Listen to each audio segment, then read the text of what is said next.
one strategy that I cannot stress enough is going to be, hey friends, good morning. Welcome back to my channel. I am Jennifer, a full-time reseller. I do all videos on all things resell. So welcome back if this isn't your first time. And I wanted to show you guys random sales of a Tuesday. I'm getting my days mixed up. It is Wednesday morning and I have 8 items going out from yesterday. So my last video that I did of a what sold, it was a weekend where I made $1,000 for the whole weekend. I did one day more than I did in that entire weekend. We're at over $1,100 in one day sales on a Tuesday. So there's a couple reasons for that. One, I listed like a mad woman yesterday. I listed 14 items yesterday, 11 items the day before, and 13 items the day before that. My calendar here is how I've been keeping track of how many listings. So here on Saturday, the top number is how many sold the day before, and then our goal for January is to list double that amount the next day. As you can see, I wasn't perfect, but the thing that was is the consistent listing. So here on Saturday, Friday, and Thursday, I only listed 3 things in a matter of 3 days. That's why my weekend sales were awful. I can't blame anyone but myself. Sure, I can say it's the economy. I can say people aren't spending money, but you can see they're still spending money. It's a matter of how much effort I'm putting into my own business. So then the next 3 days, we've got Sunday, Monday, and Tuesday.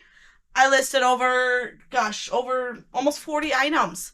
So that is why I have 8 sales going out today.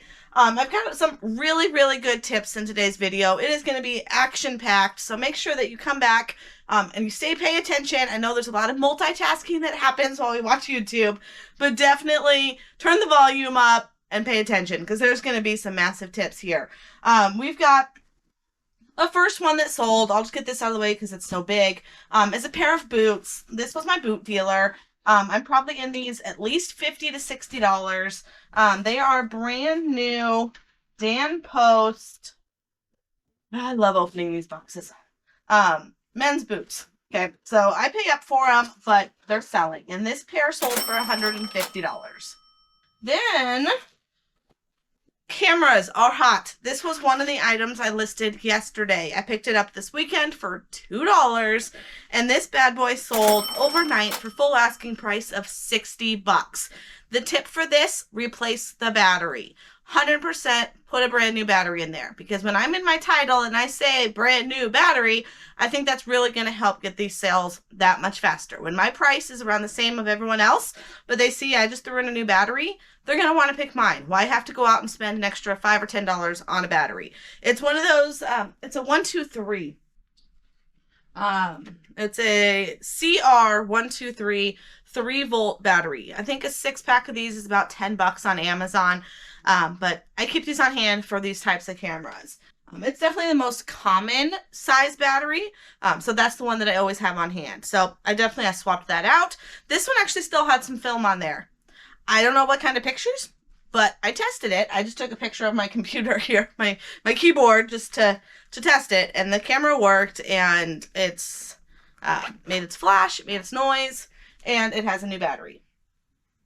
All right, then we've got Microsoft Office. I picked this up yesterday at the bins. It is still sealed. I put a little sticky note over the code so no one could steal whatever they steal when they look at pictures. I picked it up on $3 day, sold overnight for $27. Free shipping. I'll just stick it in a poly mailer. We've got some mini cassettes. These are just amazing little bread and butters. I pay $1 or $2 at yard sales. This particular one only sold for $12, but they can go a lot more. I think I've just had it for so long that it ended up on a discount. But again, super easy to ship. We've got an Ebel-skeever. Ebel-skeever? All right, I have no idea how to say it, but it is fun to say. Ebel-skeever. Ebel-skeever. Okay, I don't know how you say it, but it is fun to say, and it does. I got yelled at because I said it wrong. It either does poached eggs or escargot. It's one of the two. And I get them mixed up, and then I get yelled at because I call it the wrong thing. So it's an Ebel-skeever, and it is cast iron. It's heavy. And I paid $5 at an estate sale. And this guy sold for 35 bucks. And I have 2 of them. All right, now we're getting into some big ones. This Arrowhead optic scope. It's a rifle scope. Rifle? Yeah, it's a rifle scope. Bins, $15 a day. This guy took a little while. I've had it for probably a couple months. But right buyer, right time. I took an offer of $300. I think I had it listed at like $360, and then it went on sale. He sent me an offer yesterday of $300. There's been zero activity on this, so it was his lucky day. I took the offer, $300 for this scope. I paid $15, so there's no reason to play the offer game, go back and forth, let my ego aside, and take the offer of 15 bucks. But my next tip is going to where it's okay to pay up for items.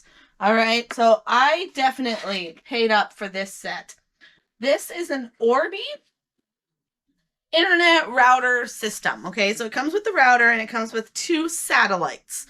This is the newest, not newest, I guess they have Wi-Fi 7, but this is the top of the line Orbi Wi-Fi 6 routers. I know it because it looks fancier. The old ones are kind of all white. This one has the silver trim to it. So it stood out as being the nicer of the Orbi world.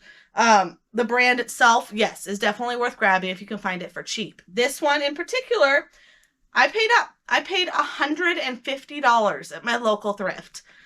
They almost died when they saw the price on it, and I'm like, yep, 150 bucks, here you go. And they're like, okay. So I'm happy to support them, for one. They are an amazing organization. It is all nonprofit, thrift store. All the money goes back to our local schools and our local community. Everybody who works there is all on volunteer, and it's an amazing organization. So if I can give them an extra $150 for a profit, not profit, but pay them 150 bucks for me to flip something, I'm thrilled. I mean, I don't have to just spend $5 or $10 there. I can pay up knowing it goes to a good cause. All right. So these guys, I sat maybe 2-3 weeks that they sat for. Early on, I got a lot of lowball offers. People thinking they can offer $20, $30, $50 on this set. No chance I was going to take it. I knew what I had. I went ahead and kept them as a set because you can definitely part them out. But because I had 2 satellites and a router, that's kind of how it comes at the store.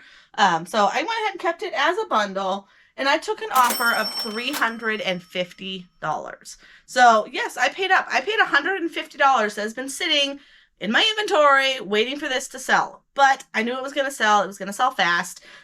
They sent a reasonable offer. I think I had it at $370-ish. And they sent an offer of $350. Gladly, I will take it. It's the ones that are sending $100, $150 items or offers, no chance. But $350, yes, because minus fees, minus shipping, I'm still coming away with about $150 to $170 in profit. So it's okay to pay up for items. If you know and you've done your research, the sell-through rate is through the roof. You know it's a hot item. It's going to sell for good money. You're going to at least double your money. Easily worth paying up. I would not pay up if I was only going to be making 50 bucks. I wouldn't put $150 in inventory to walk away with $50. Not worth the time, not worth the risk, not worth the energy. But to double my money, triple the 50, to make at least $150 to $170, depending on how much shipping is going to be, I will gladly pay up for it.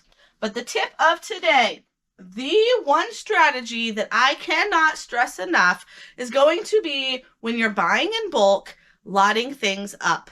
Okay, so what I mean by that is I purchased a whole box. Let me show you. This box full of estate pipes. They are smoking tobacco, old school estate pipes. Hundreds of them. The price here said all of them for $30. I think I got them all for like $20. It was at an estate that they know what I do and they're amazing. So she gave me the whole box for 20 bucks. 20 bucks. And I've probably made, I'll have to do a search. I've got to be close to $1,000 on this pipe set because there are some that were going for over 100 and I've sold dozens. So now it's the time. I'm at the bottom of the barrel. These guys now, I'll still one by one look them up. And as I'm grabbing from here and I'm seeing that they're only worth $10 to $15, I'm setting it aside. Once I get to a pile of 10 into that side pile, I'm making a listing. I'm just throwing a number up there, depending on the condition. Yesterday or day before, I set it up for $200 for a set of 100 pipe, not 100, a set of 10 pipes. $200 for 10 pipes. That makes it $20 per pipe. So that was just kind of a number I was throwing out there. I know they're worth about 10 to 15 per pipe, but sometimes people will pay up knowing that you're getting them all in one bundle. So I threw it up, and within minutes, already getting offers on it. The next morning, I get a message from a buyer saying, you know, honestly, these are not worth that much. The one that the Peterson, which is the top brand, is busted. It's broken. Somebody like put some kind of sticky, some kind of resin. I don't even know what the heck they used to fix it. But this is the Peterson pipe, and so they've repaired it. That's not a grain in the wood. That's some kind of gunk to repair this pipe. So that was in this bundle. So he messages me. He was really kind. He's like, I can give you $90. So I'm like, all right, I think on it. And then he messages back within minutes, like, oh wait, I noticed that you're having free shipping, so I'll give you $100. Like, all right, that's $10 a pipe of the bottom of the barrel. I can't say no to that. I'll take $100 for the crappy pipes, the bottom of the barrel pipes, because I still got more. I've still got at least 10, 20, at least 25, 30 pipes left in that box. So if I'm getting $100 each, that's another $200 to $300 left in that box. So buying in bulk is not a bad thing, because if you start getting to the bottom, whether it's in video games, it's in pipes, it's in clothing, lot that stuff up, make it one bundle, get it out in one lump sum. I'm not having to list 10 individual pipes for a $10 profit. I'm past that. I'd rather list it and make $100 for the whole bag and get it out of my store. All right, my friends, that wraps it up. I had 8 items, gross profit of $11.54. I am thrilled with how this Tuesday went. I'm going to get this stuff packed out into the post office. I hope you enjoyed it. If you did, make sure you're subscribed to the channel. You know, everybody loves that. So subscribe, like the video, and I'll see you guys on the next one. Thanks, friends. Have a good day.